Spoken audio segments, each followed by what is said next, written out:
Chapter 38. And it came to pass at that time that Judah went down from his brethren, and turned into a certain Adullamite, whose name was Hirah.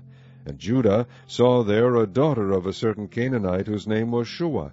And he took her, and went in unto her. And she conceived, and bare a son, and he called his name And she conceived again, and bare a son, and she called his name Onan. And she yet again conceived, and bare a son, and called his name Shelah. And he was a Chezib when she bare him. And Judah took a wife for his firstborn, whose name was Tamar. And Judah's firstborn, was wicked in the sight of the Lord, and the Lord slew him. And Judah said unto Onan, Go in unto thy brother's wife, and marry her, and raise up seed to thy brother. And Onan knew that the seed should not be his, and it came to pass, when he went in unto his brother's wife, that he spilled it on the ground, lest that he should give seed to his brother. And the thing which he did displeased the Lord, wherefore he slew him also. Then said Judah to Tamar his daughter-in-law, Remain a widow at thy father's house, till Shelah my son be grown. For he said, Lest peradventure he die also, as his brethren did. And Tamar went and dwelt in her father's house. And in process of time the daughter of Shuah, Judah's wife, died. And Judah was comforted, and went up unto his sheep-shearers to Timnath, he and his friend Hirah the Adullamite. And it was told Tamar, saying, Behold, thy father-in-law goeth up to Timnah to shear his sheep.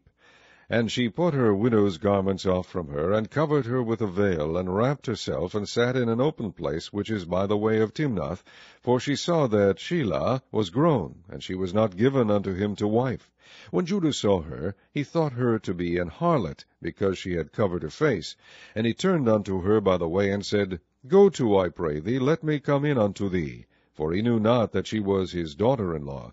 And she said, What wilt thou give me, that thou mayest come in unto me? And he said, I will send thee a kid from the flock. And she said, Wilt thou give me a pledge till thou send it? And he said, What pledge shall I give thee? And she said, Thy signet, and thy bracelets, and thy staff that is in thine hand. And he gave it her, and came in unto her, and she conceived by him. And she arose, and went away, and laid by her veil from her, and put on the garments of her widowhood. And Judah sent the kid by the hand of his friend the Adullamite to receive his pledge from the woman's hand, but he found her not.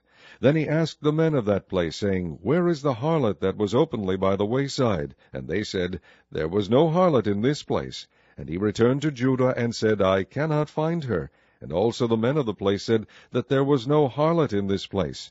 And Judah said, Let her take it to her, lest we be shamed. Behold, I sent this kid, and thou hast not found her. And it came to pass about 3 months after, that it was told Judah, saying, Tamar, thy daughter-in-law, hath played the harlot, and also, behold, she is with child by whoredom.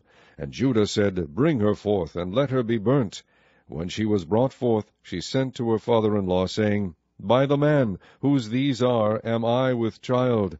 And she said, Discern, I pray thee, whose are these, the signet, and bracelets, and staff.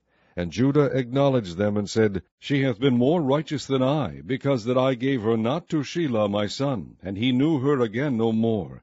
And it came to pass in the time of her travail, that, behold, twins were in her womb. And it came to pass, when she travailed, that the one put out his hand, and the midwife took and bound upon his hand a scarlet thread, saying, This came out first. And it came to pass, as he drew back his hand, that, behold, his brother came out. And she said, How hast thou broken forth? This breach be upon thee. Therefore his name was called Pharez. And afterward came out his brother, that had the scarlet thread upon his hand, and his name was called Zerah.